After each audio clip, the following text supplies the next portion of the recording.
thank you for coming back. Alright, everyone, thank you for coming back. I'm still waiting for some of this coffee to kick in. So look, we're talking DC Comics. Why do I hold this up? I've had this book since I was a kid.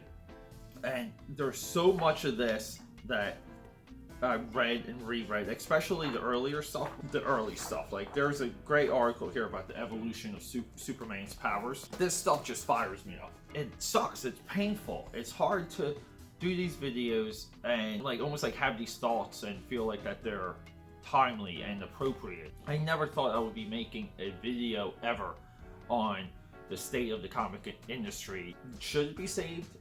That's a really good question. Comment below if the comic book industry should be saved, if we should just let it, does it need a bailout? I feel like the comic industry might need a bailout. We're talking DC Comics. Previous video outlined some of the positioning around their recent layoffs. It's not looking good.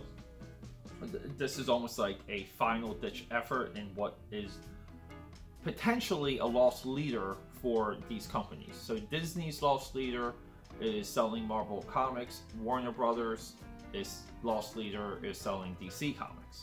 You know, growing up, a kid from the 80s, everyone likes to reminisce as if, you know, the toys from the 80s somehow defined and saved their childhood. Look, growing up, G.I. Joe, huge, very impactful. I'm rambling here. We're gonna cut that. So growing up, I was mostly a Marvel dude. I got into DC, but I'm still even more Marvel. A lot of the DC characters just don't resonate with me outside of like Watchmen and Dark Knight Returns, Ronin, a lot of the early Vertigo stuff, Preacher, Metropolitan. I like more of what's outside of the DC superhero. I'm more, I guess you can say I'm more into DC publishing than the DC superhero universe. We're getting into the 80s, we're talking DC, and one of the things recently that's really fired my imagination, and it's not completely original. It's not a completely original idea, but it's these Savage World DC Comics mashup made by Funko. It's this action figure line. I'll put it up over here. And they are just crazy fun.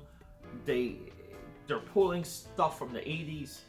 They're pulling the bodybuilder, Schwarzenegger, Conan the Barbarian look of the 5.1 Masters of the Universe action figures, and they're rolling it into DC's aesthetic, and the results are just masterful.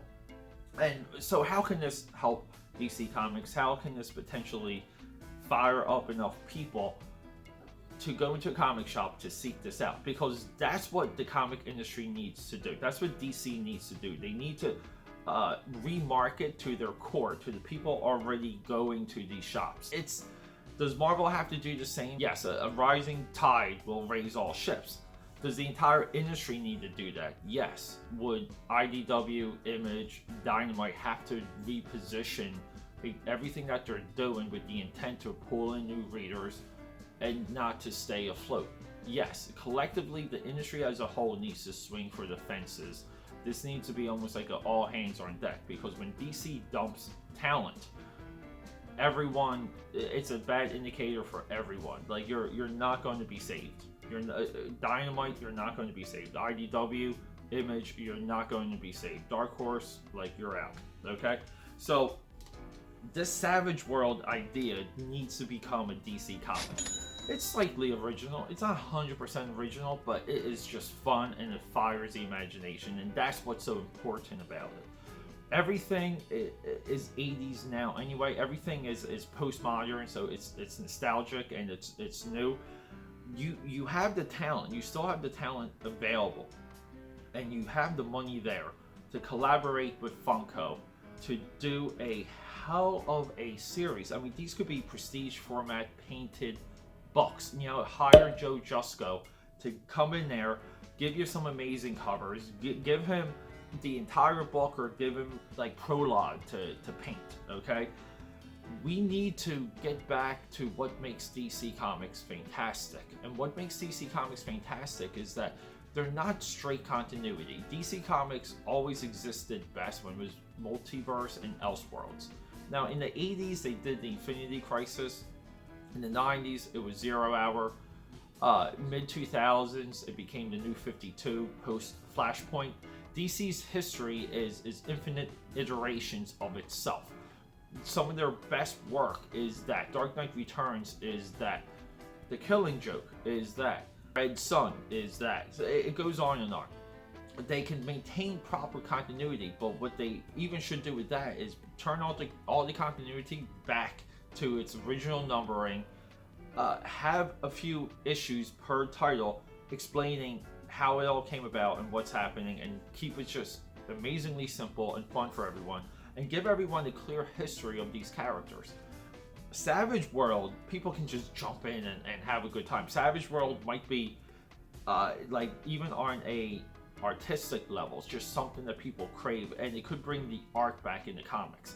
DC suffering now from a house style. The entire industry suffering from no standout talent. Not saying there's not geniuses. There's there's geniuses writing and creating and drawing and illustrating comics across the entire industry.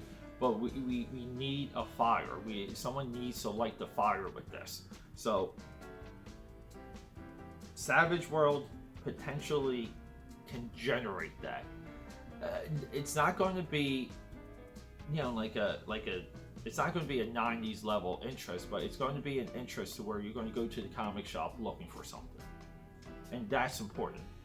This worked too for the Injustice comic series. That came from a video game.